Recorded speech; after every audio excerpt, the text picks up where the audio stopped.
I do want to take just a few minutes this evening just to kind of lay the background for where we are right here in Washington, and just the kind of the scope of the problem that we are dealing with. I found that it really helps with the conversation for the rest of the evening to be able to talk about the drivers of the problem that we're facing, and also what happens if we just do nothing. What happens if we cannot come to terms with what we're dealing with? So pretty simply, what's the problem that we are facing? It's pretty much basic math, and you don't want to try to minimize the problem by suggesting that, but the fact of the matter is, every year the federal government is spending more than we take in. That's pretty basic.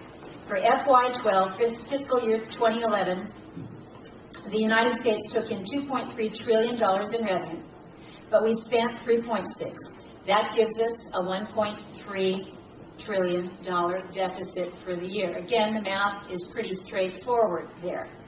So let's compare this to how most Alaskans live their lives. Most of us are operating off of a budget. We know how much money we're making. We have some general idea of what our obligations are. We try to spend responsibly. But if we were to use the federal government's approach to fiscal matters, we would regularly be spending 40% more than we earn.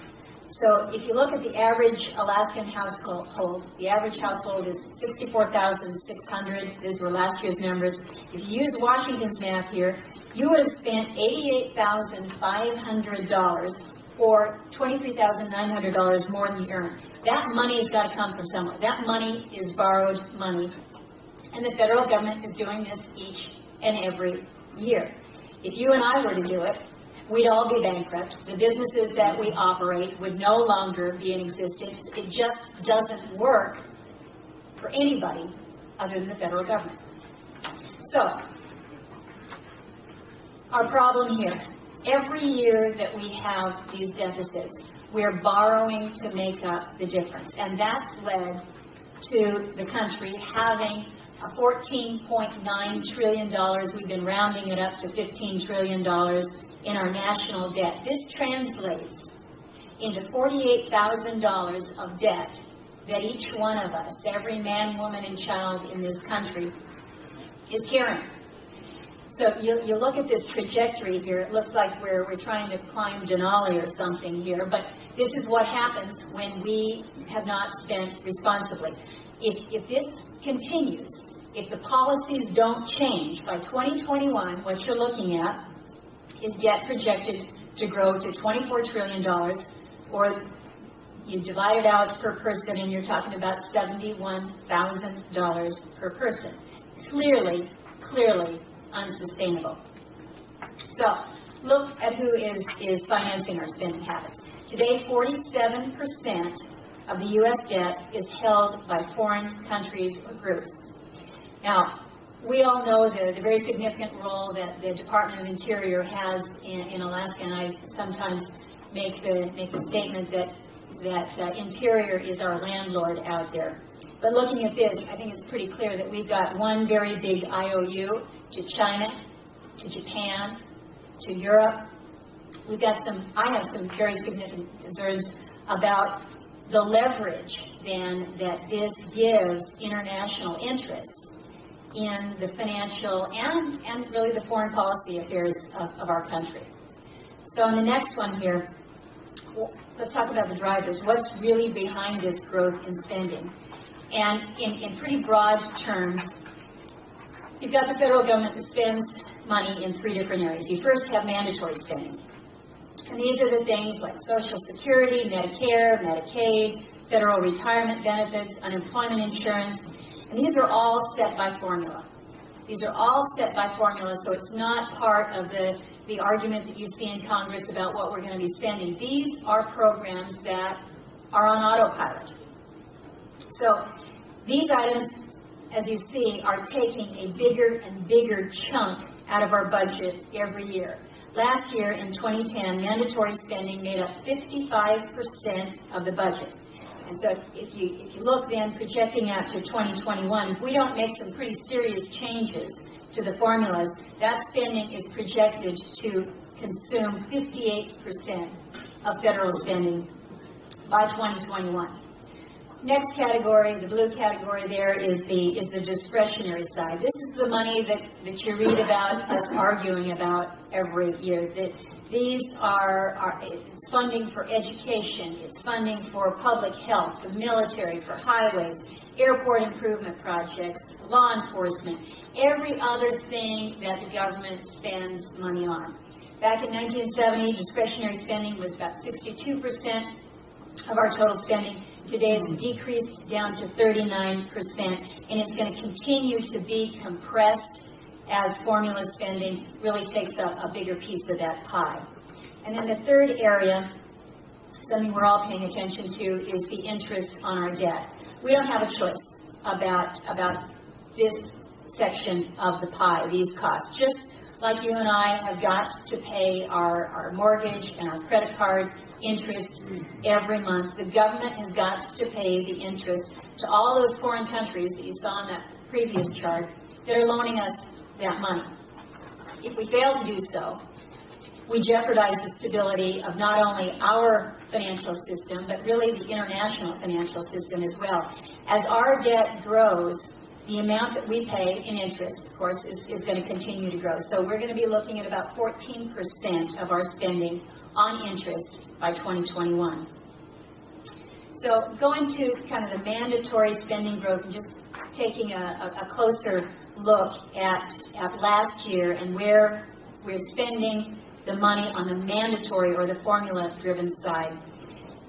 In 2010, we spent $701 billion on Social Security, $446 billion on Medicare. You can see the numbers there. You all have the charts in front of you. You can't see them from the screen up here. But again, all of this spending is set in law by formula based on some form of eligibility or entitlement benefit. So Congress is not figuring out each year how much we're going to spend on Social Security or on Medicaid. The money is paid out automatically, and it represents 55% of our spending last year. And that number should really scare all of us. Discretionary breakdown here. What Congress does appropriate annually is everything else, again, that the government spends money on. This discretionary spending is a much smaller piece of the pie, projected again to get much smaller. But this is an easier political target, clearly an easier target, and this is where most of the spending cuts are coming from. This is the portion that we know is going to be reduced by more than $900 billion over the next 10 years as a result of the Budget Control Act that was passed in August. But this is also the part of the budget that contains some pretty important programs for us here in Alaska. This includes our nation's entire defense spending. It has everything from combat operations. It has the VA, the Veterans Administration. We've got Homeland Security in here. We've got the Coast Guard, Foreign Intelligence, federal highway money, education, justice, just about every other cost of the federal agency. So when you look then to the breakdown of that, 39% of the federal budget, national security related spending alone was 27% of that.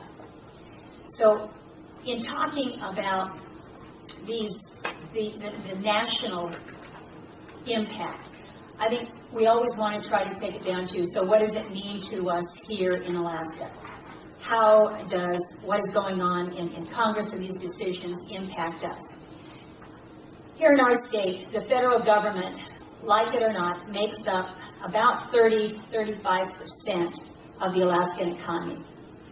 In 2010, direct federal spending in the state totaled $12.6 billion. So you ask yourself, well, where is that? Where do we see all that? You see it out at Eielson, at Fort Wainwright, at J-Bear. You see it the paychecks of the uniformed and civilian members that are stationed here. It's in programs, for instance, like LIHEAP, the Low-Income Housing Energy Assistance Program, funding for our fisheries, it's highways, it's nutrition and child welfare programs, it's funding for the Coast Guard. It really is so much of what we see in our day-to-day. And in the type off to the side of the pie chart there, it's a reminder to us about where our federal dollars go in state. We've got the highest per capita veteran population of any other state out there. So the dollars that come in for our veterans to the VA, an important category. Our Alaska Native population, they see federal funding coming in through IHS and BIA. 64% of our lands are owned by the federal government. So we have those land managers that are here, whether they be the Park Service, the BLM, the Forest Service. So when we're talking about the impact on Alaska's budget, it's many of these categories. Let's move to the next slide here. Consequences of inaction and where that might put us. Every day that this economic downturn, this recession persists, the urgency of our real task becomes more and more apparent. The financial markets have clearly indicated that we're running out of time here, that our credibility as a nation is at stake. The debt ceiling controversy this summer, we saw the resulting downgrade in our long-term credit rating. We've got this lingering uncertainty over federal spending and tax policies. What's Washington going to do? It has caused not only a lack of consumer confidence and business confidence, but this uncertainty has really stalled us out to a great deal. If we keep spending money that we don't have and then borrowing to make up the difference, what we're going to face is the same impact on our country that it would have on your budget. Our credit's not going to be worth much. And the lenders who then have been financing all of this spending, they lose confidence in the U.S. And then that impacts the cost and the availability of credit for everybody all throughout, including up here in Fairbanks. It's going to make it harder for businesses to invest. It's going to make it more difficult on families. It means higher interest rates, whether it be on your car loan or your mortgage, student loans if you have them. So, the consequences, I think, are more than real. They are in our face. As dire as all of this is, and we are at a point where it is fair to say these are dire consequences. I do think that there is a level of hope. You might not feel the same way by watching the evening news, but there has been a lot of good work that has been produced already. You have the President's Fiscal Commission. This is the Simpson-Bowles group that has been working on this for years. The Debt Reduction Task Force that was led by Pete Domenici and Alice Rivlin. You've got a bipartisan group of senators that's been working for about a year now, the Gang of Six. All of these really smart folks working from different perspectives, but coming together to agree on somewhat the same conclusions here.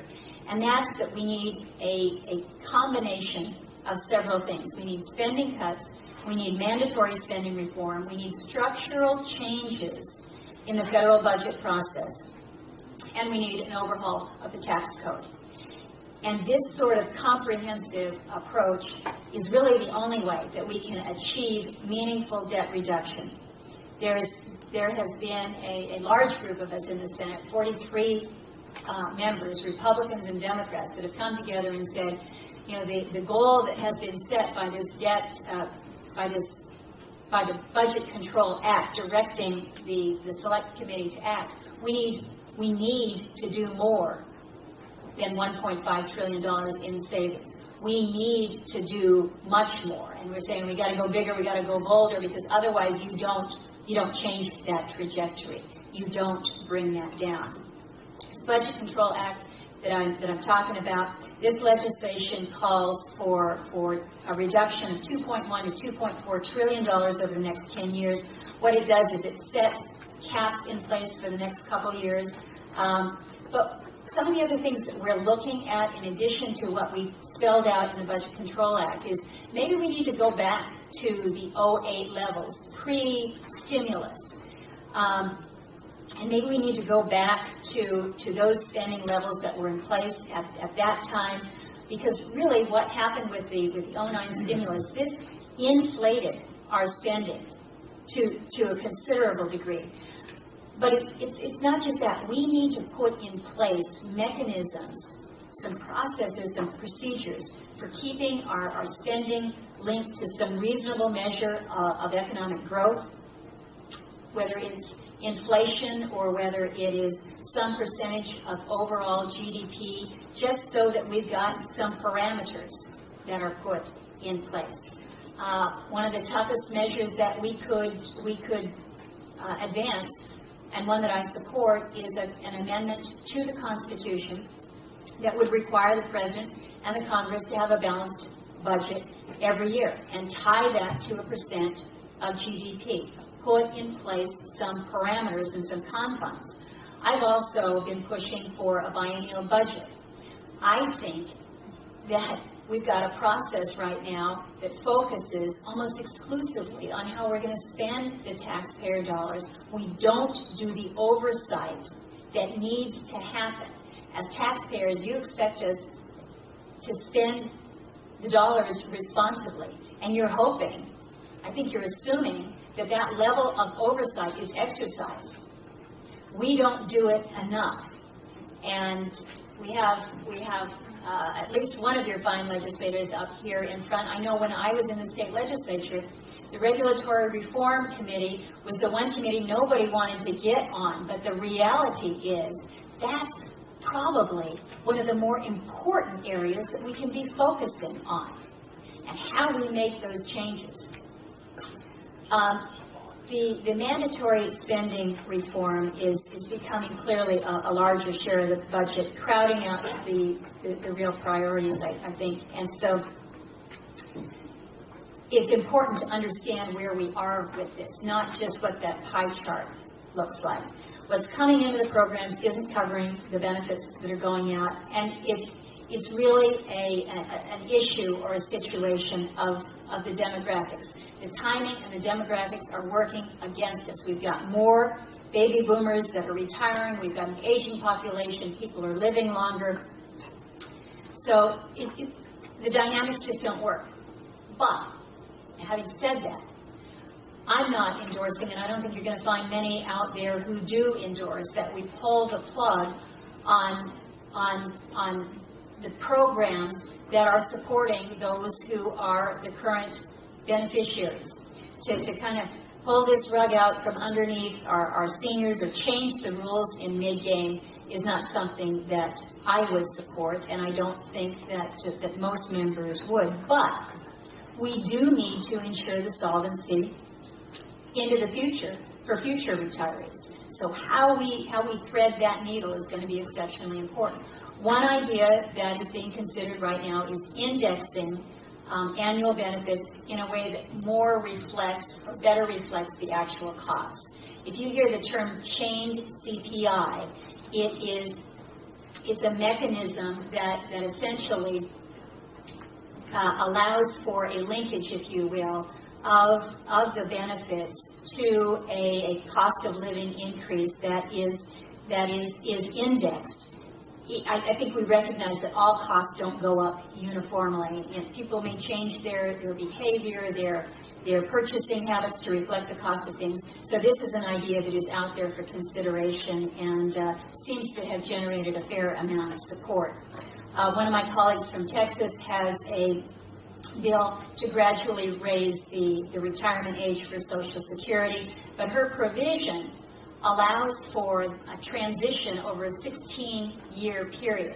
So by 2027, an individual would have to be 69 in order to receive full Social Security benefits. That would save about $400 billion over 10 years, so it's substantial. Many of the candidates that are out there now are also looking at what some kind of a phase-in of a higher age of eligibility. Senator Lieberman and Coburn, a somewhat unlikely pairing of the two, have come together with a plan to increase the age of eligibility for Medicare to match it to the same age as Social Security, bring it up from 65 to 67. It would also require higher income enrollees to pay more out-of-pocket costs for hospitalization. That plan would save about $600 billion over 10 years. Only 1 in 4 federal benefits flows through a program that applies a means test or based on financial means.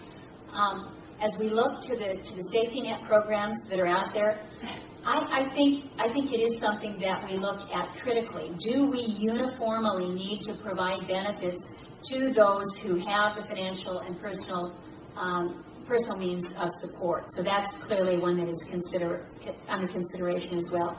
And then another that you're hearing a lot of discussion right now is the payroll contributions that come in to fund the program. Several of the Deficit Commission reports have recommended increases to the payroll contributions to cover 90% of all wages.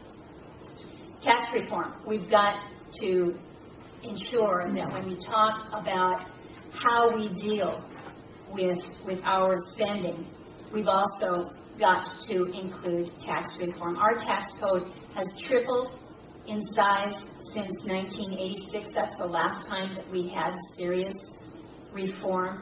I've got, you got to bring a prop, but the one big book here, this is the tax code from 1986. The other 3 volumes over there, that's the current tax code. And even if it just weren't the sheer size and the bulk, fact of the matter is most of us can't wade through that tax code and understand it. I don't care how much formal education you've got. We need to reform our tax code so that it is equitable, so that it is understandable, so that it is simpler. We can't be in a situation where nobody can figure out their taxes. And only those that can afford the best CPA can figure out how to utilize the tax loopholes and the credits and the expenditures so they work their taxes down, which leaves the rest of us paying more than those who are making a heck of a lot more than we are. So when we talk about reforming the code, we really need to be realistic about what we do with it. The proposals that I've talked about, the commissions that I've talked about before, all of them suggest that there is no way that we can resolve our spending issue without reforming our tax code. And they propose things such as reducing the number of tax brackets, lowering individual rates, modifying existing tax rates and deductions. So all focused on real wholesale reform. To suggest that we're just going to stick a Band-Aid on this, or just we're going to go after the exemptions for corporate jets, this does not advance us in this debate at all. Also need to look at what the situation is with our corporate tax code. The proposals that are out there have suggested reducing corporate rates in exchange for limited business deductions and credits. And the discussion as we talk about tax reform for individuals, I think we recognize that on the corporate side it's needed as well. So I've taken more than my share of time and want to turn the mic over to you. Just before I do, let me just mention that here in Alaska, we also have some proposals that can add revenues, that can create jobs, that can allow for access to resources that I think we all need. Could provide us billions in federal revenues, really without increasing a tax or cutting a single program.